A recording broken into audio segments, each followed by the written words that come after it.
It was Christmas Eve, the kind of bitter cold that gnaws through your bones even before you step outside. From where I sat, alone, coatless, forgotten on my own son's glass-walled patio, I could see them through the tall, spotless windows, laughing, sipping wine, and exchanging expensive gifts under the glow of a designer Christmas tree. No one noticed me outside. No one offered me a chair. No one brought me a blanket. I watched my daughter Leslie, nestled in cashmere by the fire, smile as my son Nathan toasted to another year of growth and success. Their children barely acknowledged my presence when I first arrived. Now they didn't even glance outside. I was invisible, until Jerome Holloway, my neighbor of 30 years, walked straight into that glass box of a house. Snow, still clinging to his coat, his arm firmly locked around mine. I'll never forget how the room froze the moment he spoke. 5 simple words that carved through the warmth and laughter like a knife. He's not your burden anymore. The silence that followed? Heavy, guilt-ridden, reverent. That was the moment everything began to shift. I'm Raymond Delaney, known to most in Rosewood Creek as Mr. Delaney, from the high school where I taught literature for 41 years. Words were my life. I believed in stories, especially my family's. That particular morning in early December, I was sitting at my kitchen table in the small apartment I'd moved into after selling my house. The walls were thin, and I could hear my neighbor's television through them. The place wasn't much, but it was what I could afford on my teacher's pension. The phone rang, startling me from my coffee and crossword puzzle. "Dad?" Nathan's voice sounded unusually cheerful. "How are you doing these days?" "I'm fine," I said, surprised. My son rarely called unless he needed something. "Is everything all right?" "Better than all right. Listen, Leslie and I were talking, and we want you to come stay with us for Christmas this year. At the new house. You haven't even seen it yet." The invitation hung in the air like an unexpected gift. My children had been too busy for family gatherings since their mother passed 5 years ago. Nathan, with his investment firm, and Leslie, with her corporate law practice, had lives that seemed to accelerate away from me with each passing year. That would be wonderful," I managed, my voice catching. "I'd love to." "Great, we'll email you the details. You can stay in the guest quarters. The kids will be so excited to see their grandpa." After we hung up, I sat motionless, staring at the phone. Hope bloomed in my chest for the first time in months. Perhaps they missed me after all. Perhaps they'd realized that success meant nothing without family to share it with. I spent the next 2 weeks preparing. I carefully selected books for each grandchild, classics I thought they might enjoy. I found my wife's old recipe box and pulled out her famous Christmas pudding recipe, thinking Leslie might want to continue the tradition. I even splurged on new clothes, wanting to look presentable for what I imagined would be a proper family reunion. The day before I was set to leave, Jerome stopped by. We'd been neighbors for 30 years before I sold my house, and he still made a point to check on me weekly. "Going somewhere fancy?" he asked, eyeing the suitcase I was packing. "Nathan and Leslie invited me for Christmas," I said, unable to hide my excitement. "At Nathan's new place in Rosewood Heights." Jerome's expression flickered with something, concern, perhaps. "That's nice," he said carefully. "How long has it been since you've all been together?" "Too long," I admitted. "Almost 2 years now. They're busy, you know, important careers. But this feels like a new beginning." Jerome nodded, but his eyes remained troubled. "Just remember who you are, Ray. Don't let anyone make you feel less than what you are. A man who gave everything for his children." I laughed off his concern. "They're good kids, Jerome. They've just been finding their way." "They're not kids anymore," he said quietly. "They're adults who should know better." The next morning, Nathan's driver picked me up.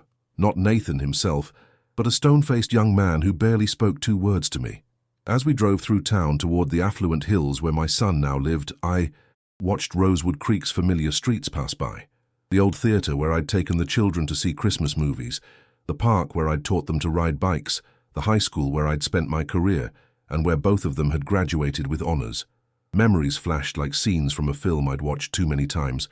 Their mother, Eleanor, holding their hands at the town's Christmas tree, lighting, teaching Nathan to throw a baseball in our modest backyard, helping Leslie practice for debate competitions late into the night. I'd raised them alone after Eleanor died from cancer when they were teenagers. Years of parent-teacher conferences attended solo, college applications, first heartbreaks. all on a teacher's salary and stubborn determination that they would have every opportunity. The car turned into Rosewood Heights, and the homes grew progressively larger, more modern, and further apart. Finally, we pulled into a circular driveway before a stunning glass and steel structure that looked more like a modern art museum than a home. "We're here, sir," the driver said, opening my door. I stepped out, clutching my suitcase. The house loomed above me, all sharp angles, and massive windows perched on the hillside to maximize the view of the valley below. It was breathtaking and completely foreign. Nothing like the warm brick home where I'd raised my family. The front door opened, and there stood Nathan, tall, impeccably dressed in a cashmere sweater, his hair perfectly styled. For a moment I saw the shadow of the boy who used to race into my arms after school. "Dad, you made it!" His greeting was polite but distant, like addressing a colleague rather than a father. He didn't move to hug me, instead gesturing me inside. Come in. Let me show you around before everyone arrives." "Everyone?" I asked, following him into a soaring entryway with marble floors that echoed with our footsteps. "Just a few friends and business associates. Nothing formal. Leslie and her family will be here soon." The house tour felt more like a museum exhibition than a homecoming. Nathan pointed out designer furniture, original artwork, and technological features with the practiced enthusiasm of someone showing off possessions rather than creating a home. "And this," he said finally, leading me to a separate structure connected to the main house by a covered walkway, "is where you'll be staying, the guest quarters." It was a small, sparsely furnished room above what appeared to be a garage. A simple bed, a nightstand, and a bathroom smaller than the one in my apartment. The contrast between this space and the luxurious main house was stark and unmistakable. "It's very nice," I lied, setting down my suitcase. "Thank you for having me." Nathan checked his watch. "I've got some calls to make before everyone arrives. Make yourself comfortable, dinner's at 7. And just like that, he was gone, leaving me alone in a room that felt more like an afterthought than a welcome. I sat on the edge of the bed, the excitement of the past 2 weeks fading into an uncomfortable realization. This wasn't a reunion. This wasn't even a visit. This was an appearance. By the time I made my way back to the main house that evening, it had transformed. Catering staff moved efficiently through the space. A bartender arranged bottles at a makeshift bar. Music played softly from hidden speakers. The entire space glowed with recessed lighting that highlighted the architectural features but cast strange shadows across the room. I stood awkwardly by the massive stone fireplace, watching as Nathan greeted arriving guests with the easy confidence of someone who belonged in this world of wealth and status. No one approached me. No one seemed to notice the older man in his best, but clearly outdated sweater. "Dad!" Leslie's voice cut through my thoughts. My daughter approached, looking elegant in a black dress, her husband Robert trailing behind her, with their 2 children. "You made it." She leaned in for an air kiss near my cheek, careful not to actually make contact. I caught the scent of expensive perfume as she pulled away quickly. "Of course I made it," I said, smiling at my grandchildren. "Sophia, David, you've both grown so much." 13-year-old Sophia barely glanced up from her phone. 10-year-old David offered a half-hearted, "Hi, Grandpa," before turning to his father. "Can I go see the game room?" "Sure, just don't touch anything without asking Uncle Nathan first," Robert replied, then nodded politely in my direction. "Good to see you, Raymond." They disappeared into the crowd, leaving me alone again. The next few hours passed in a blur of polite smiles and brief introductions. "This is my father," Nathan would say to his associates, never mentioning my name or my career, just my father, like a generic placeholder in his perfect life tableau. I tried to engage with my grandchildren, offering the books I'd brought. "I thought you might enjoy these," I said, holding out a copy of The Hobbit for David. "I used to read this to your father when he was your age." David glanced at the worn paperback. "I have it on my iPad already," he said with a shrug. I approached Sophia with Pride and Prejudice, a book Leslie had once loved. "It's kind of old, isn't it?" she said, not unkindly, but with the dismissive tone of someone who couldn't imagine finding value in something that wasn't new. I retreated to a corner of the vast living room, watching as my children networked, laughed, and moved through the space with practiced ease. They belonged here. I did not. Later, I tried to join a conversation about education, thinking I might contribute something of value after 4 decades of teaching. "The problem with public schools," one of Nathan's friends was saying, is that they're stuck in the past, no innovation. I actually found that, I began. Dad, Nathan interrupted smoothly, would you mind asking? Marjorie, if we need more ice, I think we're running low. I nodded, swallowing the rest of my sentence. The message was clear. I wasn't here to participate. I was here to be managed. The pattern continued through dinner, where I was seated at the far end of the table, away from my children. Through the gift exchange, where my carefully selected books were set aside with polite thanks but obvious disinterest. Through the after-dinner drinks, where conversations swirled around topics and people I didn't know, I overheard Leslie telling someone, "It's been challenging, you know? He's not as independent as he used to be." I wanted to protest. I lived alone. I managed my own affairs. I was perfectly capable. But the words died in my throat as I realized she wasn't describing reality. She was crafting a narrative that fit her needs. As the evening wore on, the temperature dropped outside. Snow began to fall in thick, silent flakes that accumulated on the vast glass windows. Inside, the fire roared and the guests grew louder with each glass of wine. I felt increasingly invisible, a ghost haunting the margins of my children's lives. When I tried to join Nathan and Leslie near the fireplace, they shifted subtly, closing their circle against me. When I offered to help clear plates, Nathan's housekeeper gently but firmly took them from my hands. "That's not necessary, sir," she said, with more kindness than my own children had shown all evening. By 10 o'clock I needed air.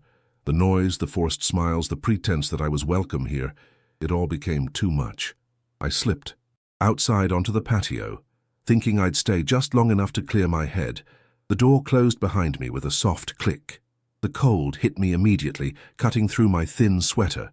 The patio, with its sleek furniture and unobstructed view of the valley, was beautiful, but offered no shelter from the wind or falling snow. I tried the door to go back inside, only to find it had locked automatically. I knocked, but the music and conversation drowned out the sound. Through the floor-to-ceiling windows, I could see them all, laughing, drinking, bathed in the warm glow of the fireplace. My children, my grandchildren, all unaware or worse, uncaring that I stood outside in the gathering snow.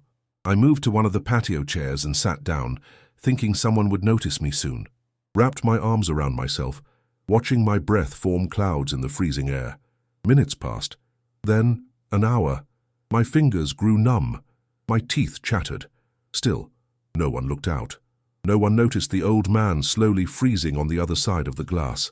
As I sat there watching my family celebrate without me, a terrible clarity settled over me, colder than the snow that now covered my shoulders. This was not an oversight. This was a metaphor for what I had become in their lives. Someone outside looking in. A relic, an obligation, a burden. I don't know exactly how long I sat there, watching my breath cloud in front of me, my body growing numb with cold. The snow continued to fall, dusting my shoulders and hair with white. Through the glass I could see my family, warm, laughing, connected to each other but disconnected from me. I thought about knocking again, harder this time. I thought about shouting, but something kept me silent. Pride, perhaps, or the dawning realization that I shouldn't have to beg for basic consideration from my own children. Time stretched like taffy, each minute longer than the last. My thoughts drifted to Eleanor, my late wife. What would she think of what had become of our family? Of the children we'd raised with such care, such hope? "You always saw the best in them," I whispered to her memory, my words carried away by the wind. "You wouldn't recognize them now." The wind picked up, cutting through my thin sweater. I tucked my hands under my armpits, trying to preserve what little warmth remained in my body. My mind began to wander. Memories, flooding back with surprising clarity. Teaching Nathan to ride a bike in the park, running alongside him until he found his balance. Sitting up with Leslie when she had nightmares, reading to her until she fell back asleep. Working extra shifts during summer breaks to pay for braces, for college applications, for the opportunities that led them to become the successful adults who now couldn't. Spare a moment to notice I was missing. I was just beginning to wonder if I might actually freeze to death out here when I heard it. The crunch of tires on snow, headlights sweeping across the driveway below. A car door slammed, followed by footsteps trudging up the path that led around to the patio. And then he was there, Jerome Holloway, bundled in his old wool coat, his face red from the cold, his breath forming clouds in the frigid air. "Ray?" he called, squinting through the falling snow. "Raymond, is that you?" I tried to stand, but my legs had gone numb. "Jerome," I managed, my voice a croak. "How did you—" "Jesus Christ, Ray, you're half frozen." He rushed to my side, shrugging off his coat and wrapping it around my shoulders. The sudden warmth was almost painful. "What the hell are you doing out here?" "The door locked behind me," I said, teeth chattering. "No one noticed." Jerome's face hardened, his eyes flicking to the scene inside, my family and their guests oblivious to the drama unfolding just outside their picture windows. "How long have you been out here?" "I don't know, an hour, maybe more." He helped me to my feet, supporting me when my legs threatened to buckle. "Can you walk?" I nodded, though I wasn't entirely sure. With Jerome's arm around my waist, we made our way to the patio door. He didn't knock politely. He pounded on the glass with his fist, the sound cutting through the night like a gunshot. Inside, a few heads turned. I saw Leslie's eyes widen as she registered the scene. Her father, supported by a stranger, covered in snow, Nathan, approached the door cautiously, as if we might be intruders rather than his father and a good Samaritan. He opened the door a crack. "Dad, what's going on?" Jerome didn't wait for an invitation. He pushed past Nathan, half carrying me into the warmth of the house. Conversations stuttered to a halt. Music still played, an incongruously cheerful Christmas carol that emphasized the sudden tension in the room. "Your father was locked outside," Jerome said, his voice carrying across the now silent gathering. "In case you hadn't noticed." Nathan's face flushed. We thought he'd gone to bed." "Without saying good night?" Jerome's voice was sharp with disbelief. "Without checking if he had everything he needed?" Leslie approached, her composure slipping. "Dad, we didn't realize. Why didn't you—" "Knock harder." "He shouldn't have had to knock at all," Jerome said before I could answer. He guided me toward the fireplace, the crowd parting before us. Someone should have noticed he was missing. My body began to shake violently as the heat hit my frozen skin. A woman I didn't know, one of the guests, draped a throw blanket around my shoulders. Another handed me a cup of something warm. These strangers showing more concern in 30 seconds than my children had all evening. "I'm sure it was just a misunderstanding," Nathan said, his voice tight with embarrassment. He glanced around at his guests, clearly mortified by the scene unfolding in his perfect home. "Dad, let me help you to your room." "He's not going anywhere tonight except with me," Jerome said firmly. He turned to face my children, his arm still supporting me. "I came here because Ray hadn't answered his phone in days. I was worried. Now I see I had good reason to be." "Look," Nathan began, his voice dropping to a harsh whisper. "I don't know who you think you are. I'm the man who just found your father half frozen on your patio," Jerome cut in. "I'm the neighbor who's checked on him every week for 30 years. I'm the friend who drove him to the hospital when your mother died, while you two were too busy to get there until hours later." The silence that followed was deafening. I looked at my children's faces, shock on Leslie's, anger on Nathan's. But what struck me most was what I didn't see: remorse. "Jerome," I said softly, "it's okay. I can stay. We don't need to make a scene." "No, Ray," he said, his voice gentler now. "You're coming home with me tonight. These people—" He looked pointedly at my children. "They don't deserve you." And then he said it, the words that would change everything, spoken loudly enough for everyone in that cavernous room to hear. "He's not your burden anymore." The effect was immediate. Leslie's hand flew to her mouth. Nathan took a step back as if struck. Around us, their friends and colleagues shifted uncomfortably, suddenly very interested in their drinks or the floor, or anywhere but the family drama playing out before them. "We never said he was a burden," Leslie protested weakly. "You didn't have to say it," Jerome replied. "You showed it in every way that matters." He turned to me. "Let's go, Ray. My truck's outside." I looked at my children. These strangers wearing the faces of the babies I'd once held, the teenagers I'd counseled, the young adults I'd helped launch into the world. I wanted to say something profound, something that would bridge the chasm that had opened between us, but I was tired. So tired. I simply nodded and let Jerome lead me toward the door.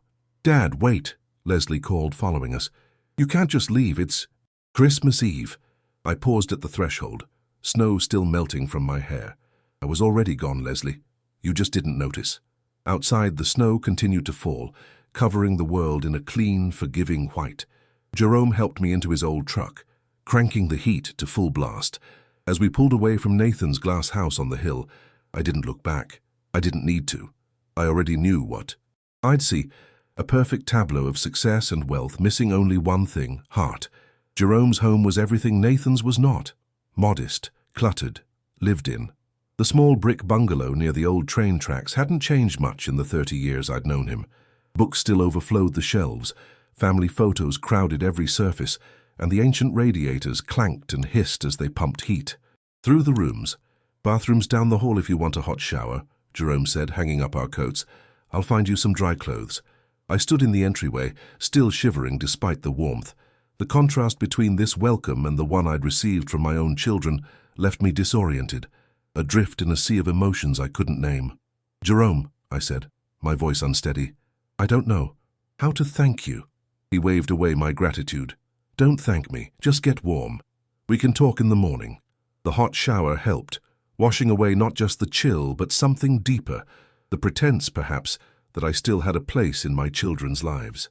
Jerome's flannel pajamas were too big, but they were warm and smelled of laundry detergent and safety. When I emerged, he had coffee waiting, spiked with something stronger. We sat at his kitchen table, the clock on the wall ticking toward midnight, toward Christmas.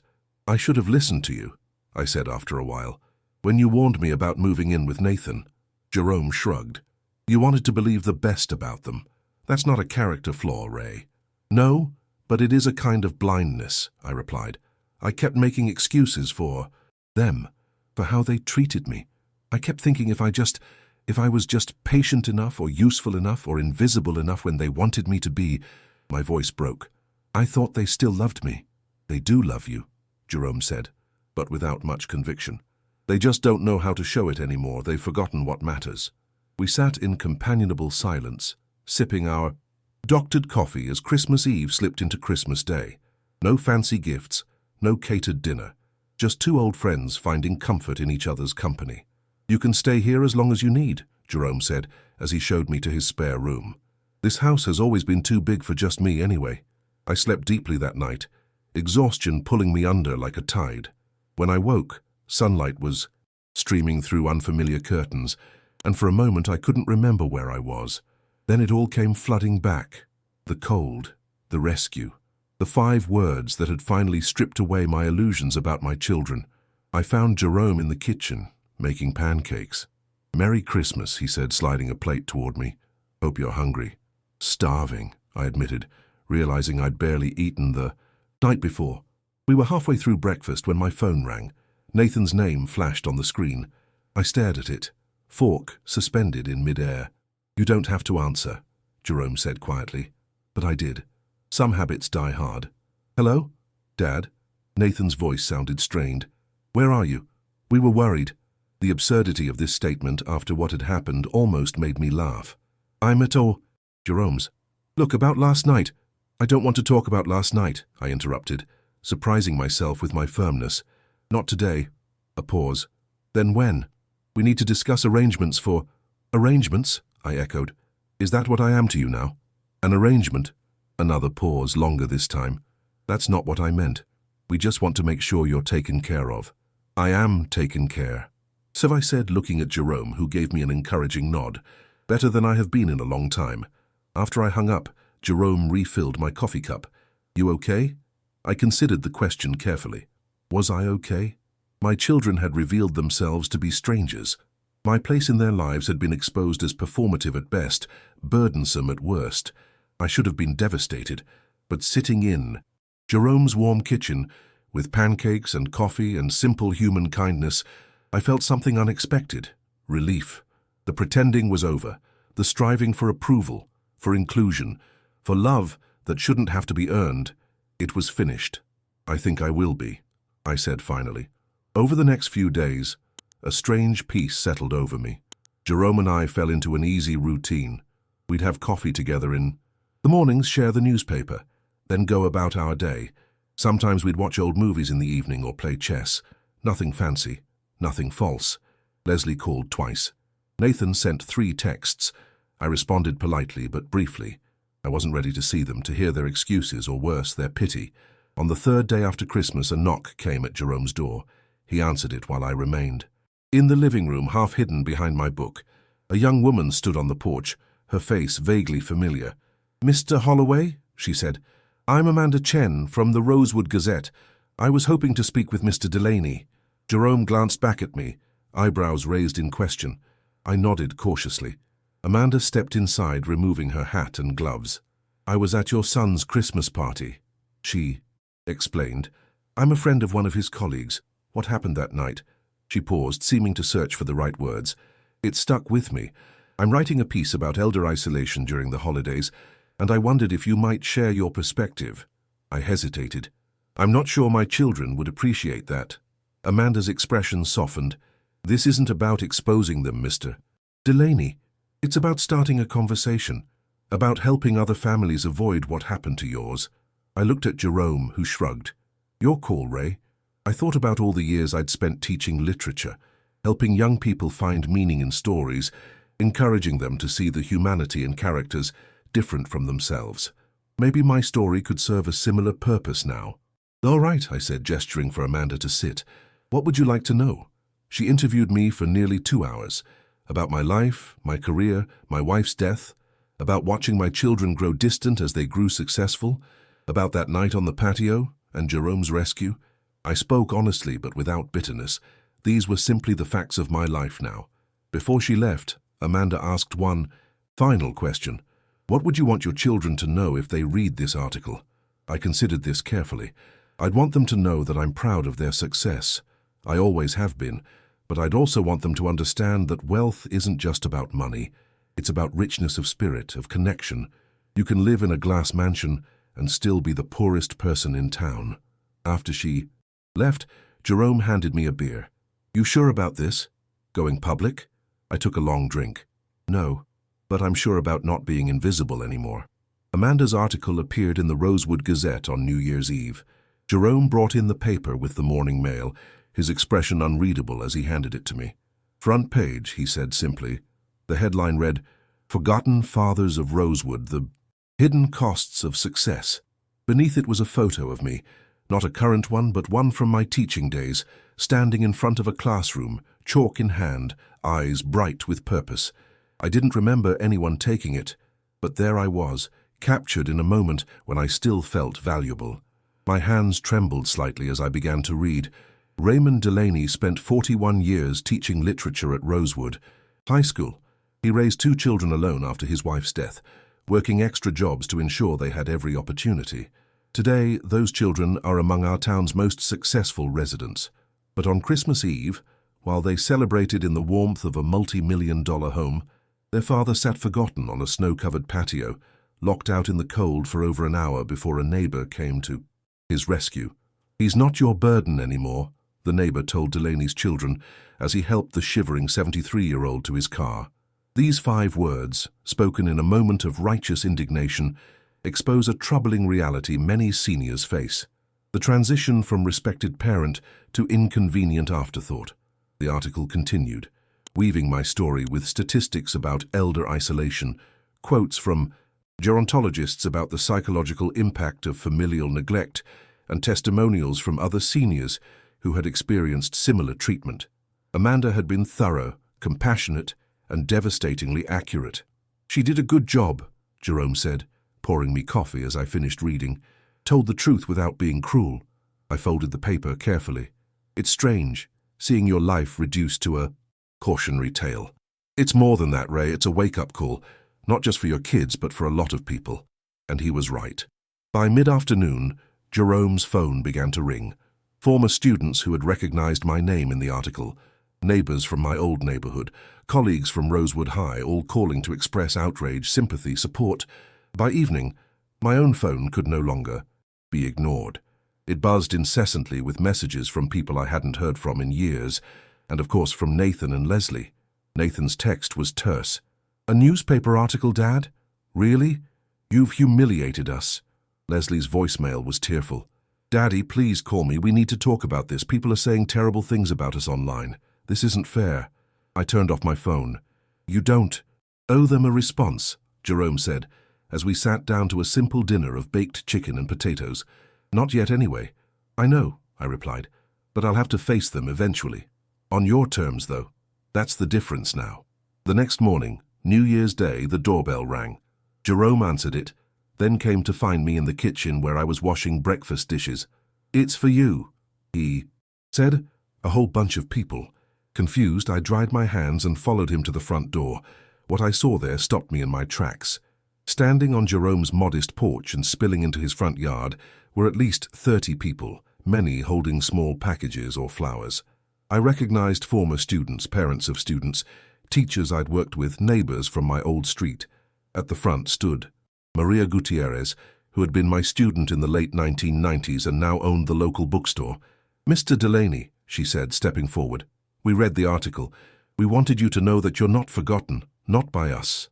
Tears welled in my eyes. "I don't know what to say." "You don't need to say anything," she replied. "You gave us all so much over the years. Now it's our turn." What followed was an impromptu New Year's gathering. Jerome's small house filled with people sharing stories, bringing food, reconnecting. Some had driven from neighboring towns after seeing the article shared on social media. One former student had flown in from Chicago, where he now worked as an editor, specifically to see me. "Your class changed my life, Mr. Delaney," he told me, gripping my hand. "I've never had the chance to thank you properly." Throughout the day, I was introduced to children and grandchildren of former students, all of whom had heard stories about Mr. Delaney who made Shakespeare fun, or Mr. Delaney who wrote those amazing recommendation letters. By late afternoon, the gathering had evolved into something more organized. A group of former students had created an online fundraiser titled "Give Back to Mr. D." Their goal was to help me regain independence, though they were vague about exactly what that meant. "We want it to be a surprise," Maria said cryptically. As the impromptu party began to wind down, I found myself sitting on Jerome's porch with a small group of former colleagues. The conversation turned to what would happen next. "Will you reconcile with your children?" asked Tom Fletcher, who had taught history in the classroom next to mine for 20 years. I sighed, watching my breath form clouds in the cold air. "I don't know. Part of me wants to. They're still my children, despite everything. But another part needs them to understand what they did," Tom finished for me. "That's not unreasonable, Ray." Inside, I could hear laughter and the clink of glasses as Jerome entertained the remaining guests. Outside, twilight was settling over Rosewood Creek, lights coming on in windows across town. This place had been my home for over 4 decades. These people, not just Jerome, but all of them, were my real family.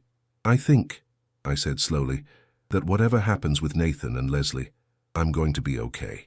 The next morning, Jerome handed me his laptop. "You might want to see this." The online fundraiser had gone viral overnight. The initial goal of $5,000 had been surpassed tenfold. Comments poured in from former students across the country, many sharing how I had impacted their lives. Some were from people I barely remembered, students who had sat quietly in the back of my classroom, absorbing more than I had realized. "Mr. Delaney stayed after school for a month to help me prepare for the SAT. I was the first in my family to go to college. When my parents were going through a divorce, Mr. D noticed I was struggling and gave me books that helped me understand my feelings. He probably doesn't even remember, but I do. I hated reading until Mr. Delaney's class. 20 years later, I'm a librarian." As I scrolled through the comments, something caught my eye. A donation for $10,000 made anonymously, with a comment that simply read, "I'm sorry, Dad." I stared at the screen, my heart constricting. Nathan or Leslie? There was no way to know. Later that afternoon, my phone rang with a number I didn't recognize. Cautiously, I answered. "Mr. Delaney? This is John Mercer from WKRW News. We'd like to interview you about the response to your story. Television now?" The situation was spiraling beyond anything I had anticipated. "I'm not sure that's necessary," I began. "Please consider it," John pressed. "Your story has struck a chord. People are talking about elder isolation, about family obligations, about the human cost of ambition. You have an opportunity to shape that conversation." I thought about declining, about retreating back into the quiet life I'd known before, but something had shifted in me. The years of making myself small, of accepting less than I deserved, of fading into the background of my own life, they were over. "All right," I said. "When would you like to do this?" "As soon as possible. This afternoon, if you're available." I looked at Jerome, who had been listening. He gave me a thumbs up. Yes, I said, straightening my shoulders. This afternoon would be fine. After I hung up, Jerome clapped me on the back. Look at you. From invisible to media sensation in a week. I laughed, but there was an edge of nervousness to it. This wasn't what I intended, Jerome. I don't know what I wanted. To be seen, he said simply. To be valued. And now you are. The television interview aired the following evening. Jerome and I watched it together, me cringing slightly at the sight of myself on screen, my thinning white hair, the lines around my eyes, the slight stoop to my shoulders that I hadn't noticed developing.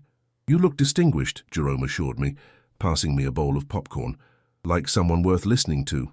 On screen, I spoke calmly about that night on the patio, about the gradual distancing of my children, about the response from the community. I was careful not to vilify Nathan and Leslie, emphasizing instead the broader social issue of how we treat our elderly. It's not just about my situation, my televised self said. It's about how we measure success in our society. Is it the size of your house, the prestige of your job, or is it the strength of your connections, the depth of your compassion, the way you honor those who sacrificed for you? The interviewer nodded sympathetically. And what would you say to your children now, if they're watching? On screen, I paused, looking directly into the camera. I would say that I love them, that I'm proud of their achievements, but I would also say that true success isn't built on forgetting where you came from. It's built on remembering, on giving back, on maintaining the connections that made you who you are. As the segment ended, Jerome muted the television. Powerful stuff, Ray. I rubbed my eyes, suddenly tired. I meant every word, but I hate that it's come to this, airing family business on the evening news. Sometimes that's what it takes, he said, gathering our empty popcorn bowls. A public reckoning. The reckoning came sooner than I expected. The next morning, a sleek black car pulled up outside Jerome's house. Through the window, I watched Nathan emerge, looking uncharacteristically disheveled in jeans and a sweater, rather than his usual bespoke suit. Your son's here, Jerome called from the kitchen. I see him, I replied, not moving. From my spot by the window. Want me to send him away? I considered it. Part of me wanted to refuse to see him, to let him feel even a fraction of the rejection I had experienced. But what would that accomplish? No, I said finally. I'll talk to him. Jerome nodded. I'll make myself scarce, but I'll be in the next room if you need me. The doorbell rang. I took a deep breath and answered it. Nathan stood on the porch, hands shoved in his pockets, looking younger and more vulnerable than I had seen him in years. Dad, he said, his voice rough. Can I come in? I stepped aside, allowing him into Jerome's modest living room. He entered cautiously like a visitor to a foreign country, his eyes taking in the worn furniture, the bookshelves, the simple decor. Would you like coffee? I asked, falling back on social niceties in the absence of knowing what else to say. No, thank you. He remained standing, shifting his weight from foot to foot. I saw your interview. I gathered. You made us look terrible. There was a flash of the old Nathan in this statement. Defensive, self-centered. I told the truth, I replied calmly. If that makes you look terrible, that's not my responsibility. He flinched as if I'd struck him. Everyone at work has seen it. Leslie's kids are being teased at school. Our phones won't stop ringing with reporters wanting a statement. I'm sorry about the children, I said, and I meant it.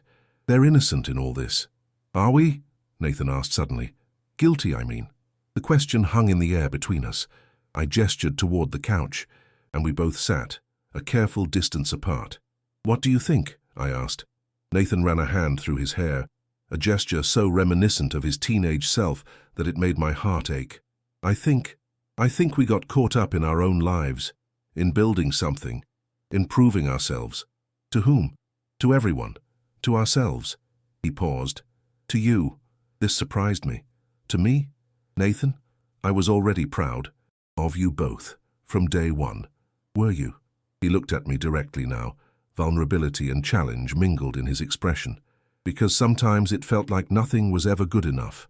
Like we had to be exceptional just to be noticed. That was never my intention, I said softly. If that's how it felt, I'm truly sorry.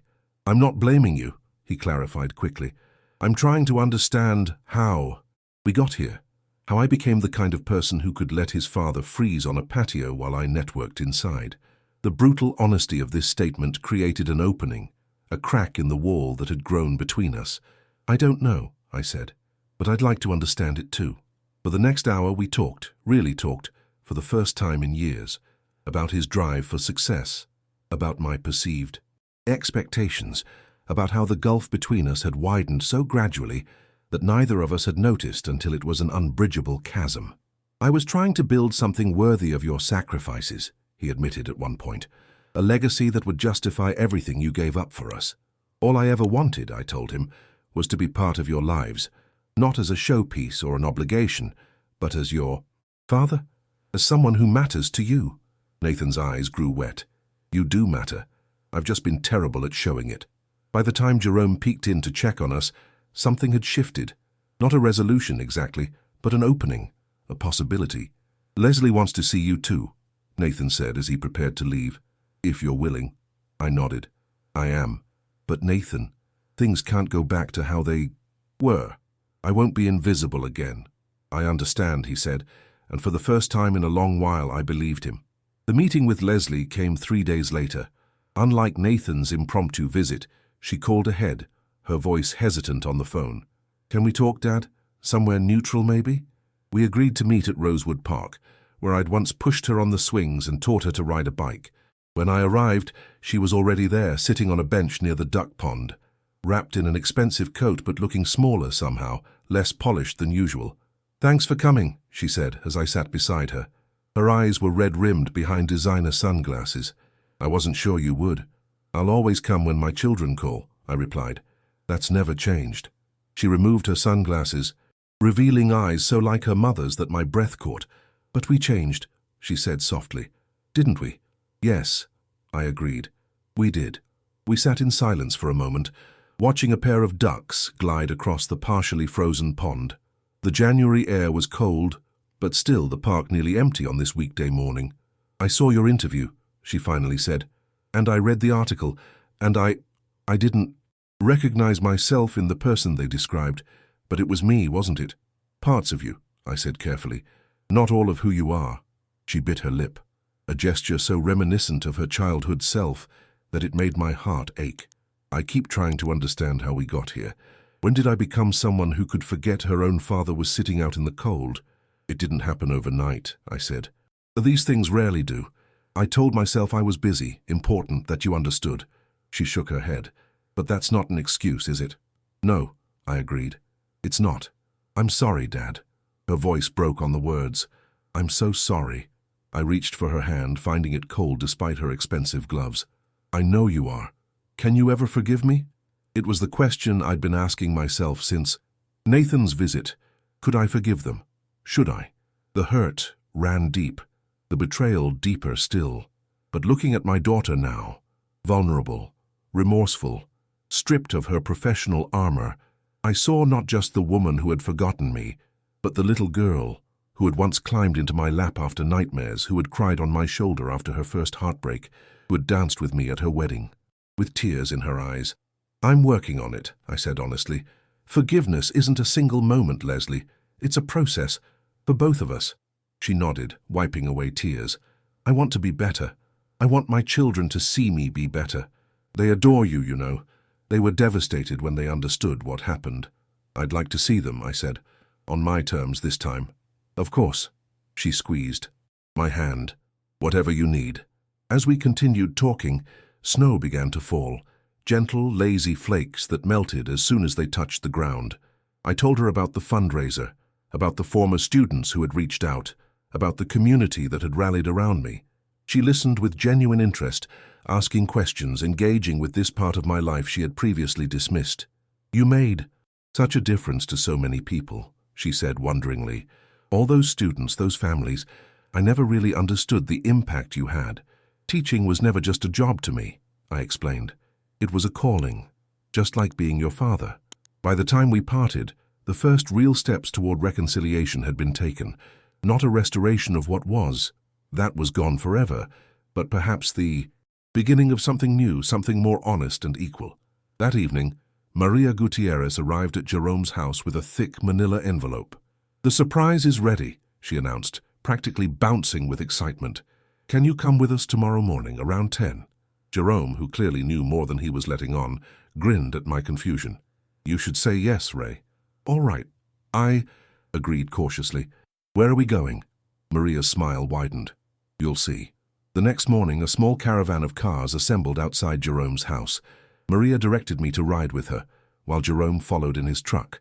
As we drove through town, I tried to guess our destination, but Maria deflected all my questions with a mischievous smile. We turned onto Maple Street, and a strange feeling of familiarity washed over me. This was my old neighborhood, where Eleanor and I had raised our children, where I had lived for most of my adult life until selling the house 2 years ago.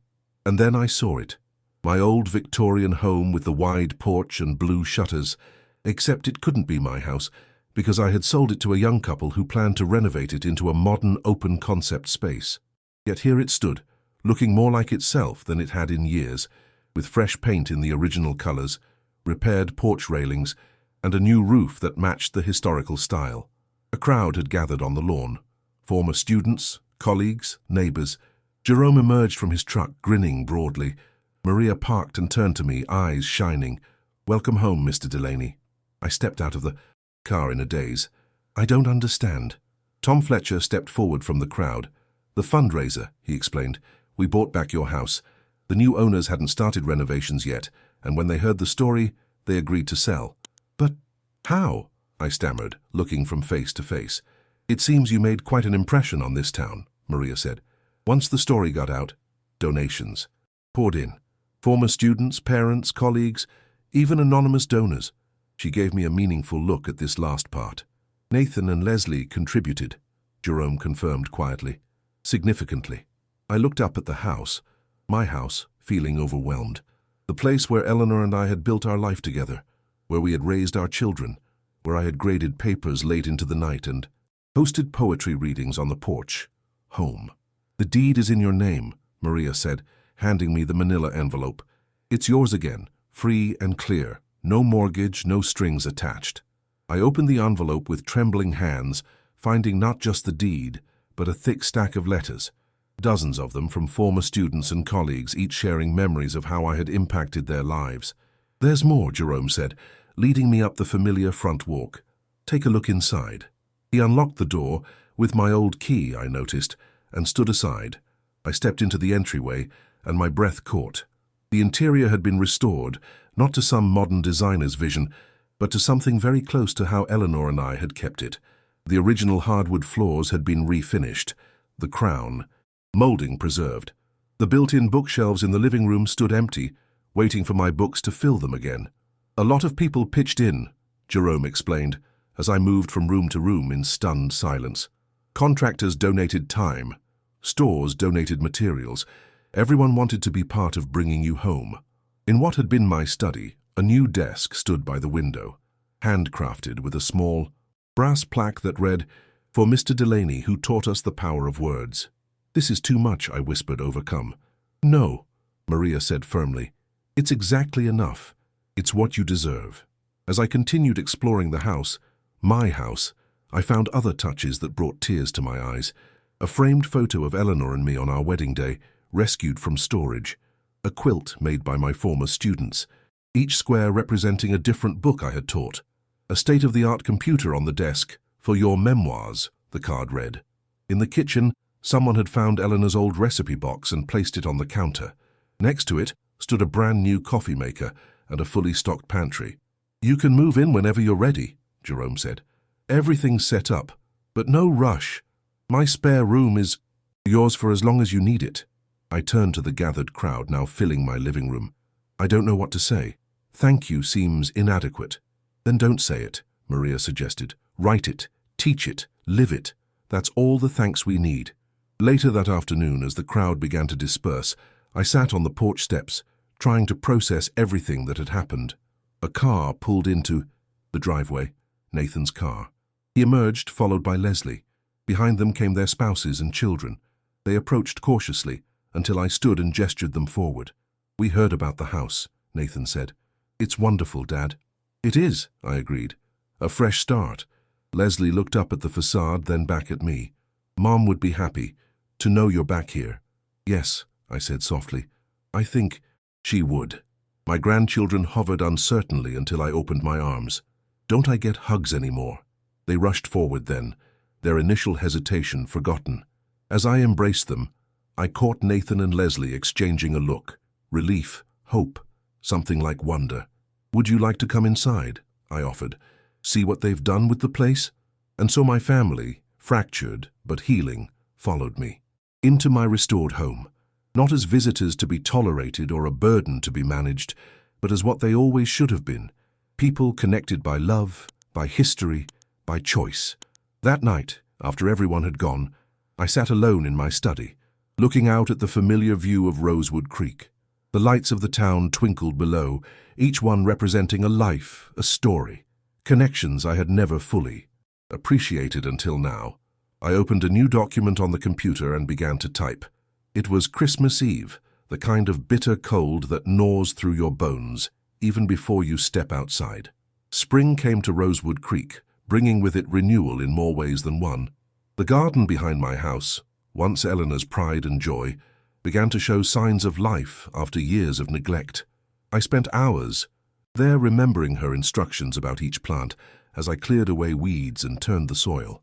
You need to talk to them, she used to tell me, kneeling among her roses. Plants know when they're loved. Perhaps people were the same way.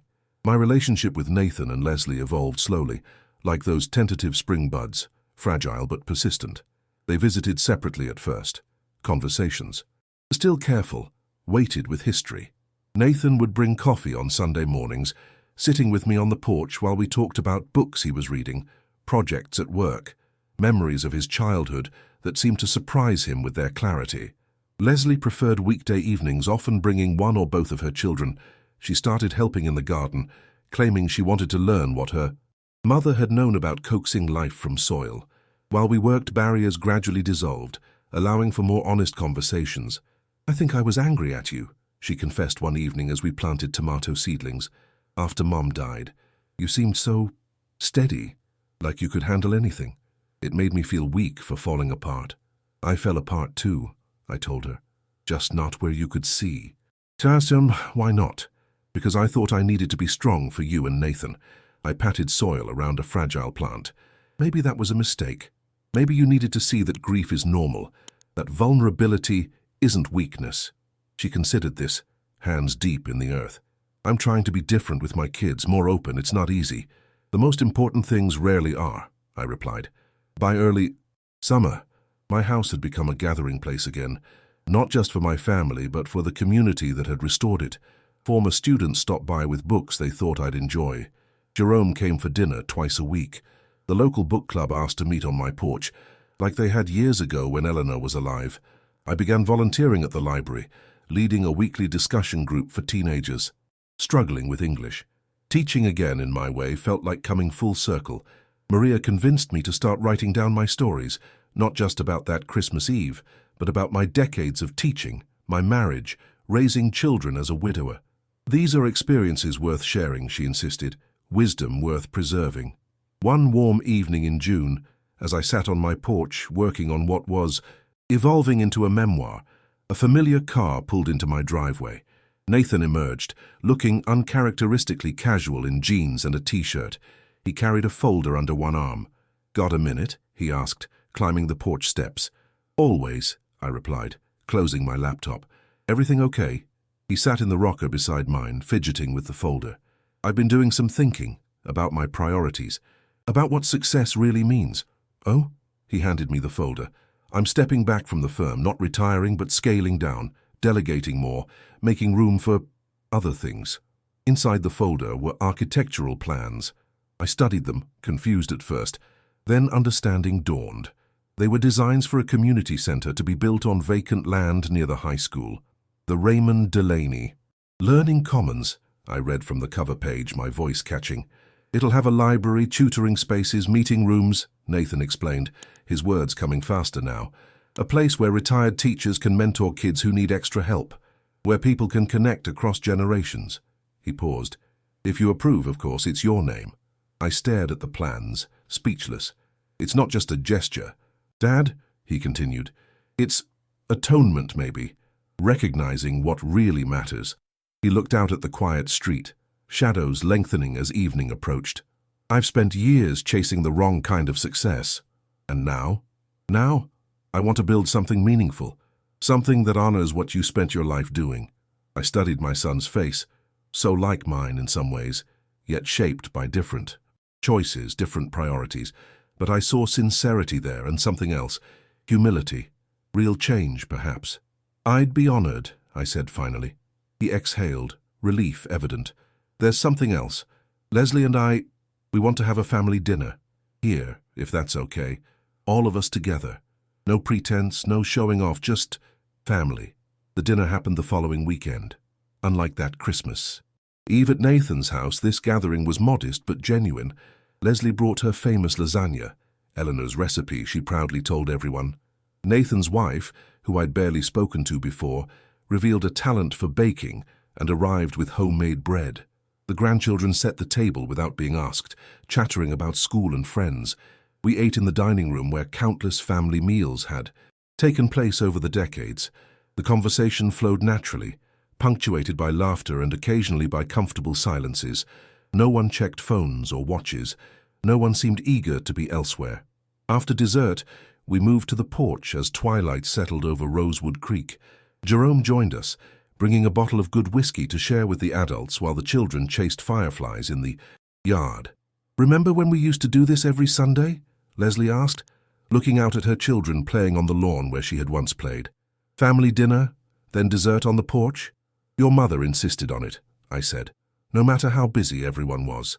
"She was right," Nathan said quietly, "about a lot of things." We raised our glasses in a silent toast to Eleanor, to memory, to lessons, learned too late but not forgotten. As the evening wound down, Nathan's son, 12 years old and usually glued to his devices, approached me hesitantly. "Grandpa, Mum said you have a lot of books. Could I see them sometime?" "Right now, if you'd like," I offered, surprised and touched. "The study's just through there." I led him to the bookshelves that former students had helped restock, with volumes rescued from storage or donated to replace ones I'd given away. The boy ran his fingers along the spines, curious. "Have you read all of these?"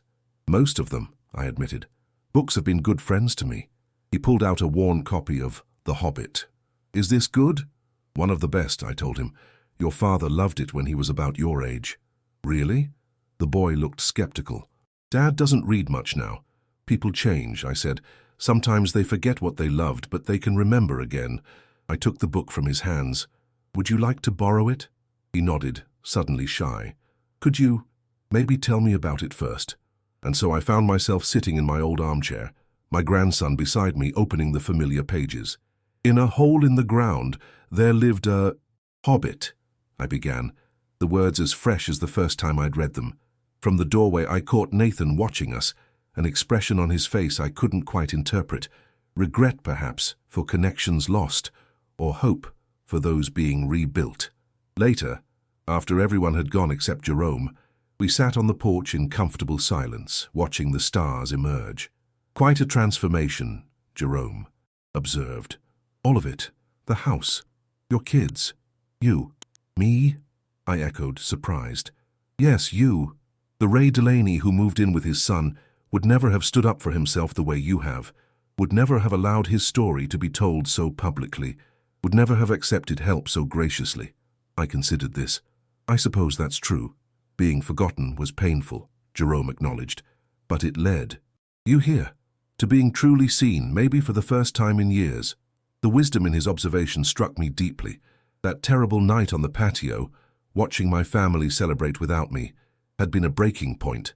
But from that break had come healing, not just for me, but perhaps for all of us. "You know what Eleanor used to say?" I asked, leaning back in my rocker. "What's that?" "Sometimes you have to get lost to find your way home." Jerome raised his glass. "Wise woman." "Yes," I agreed, thinking of all that had transpired since that cold Christmas Eve. She certainly was. The next morning, I woke early, made coffee, and carried it to my study. Opening my laptop, I returned to the memoir I'd been working on, adding a new chapter. The words flowed easily, carrying the weight of everything I'd learned, everything I'd lost and found again. I titled it simply, "Coming Home," because in the end, that's what had happened. Not to the home I'd once known, that was gone forever, but to a new one, built on the foundations of the old, strengthened by crisis, enriched by community, illuminated by love that had been tested but not destroyed. As I wrote, morning light streamed through, the window catching dust motes that danced in its beam. Outside, birds called to each other, and somewhere down the street a child laughed. The ordinary music of a day beginning, the simple miracle of being alive, being connected, being seen. When you treat the people who built your foundation as disposable, I wrote, don't be surprised when your house collapses from the cold. But I added a new line, one that Eleanor would have appreciated. And when you open your door to those who truly see you, don't be surprised when your life rebuilds itself, stronger and more beautiful than before. Because in the end, home isn't where you live. It's where you are loved.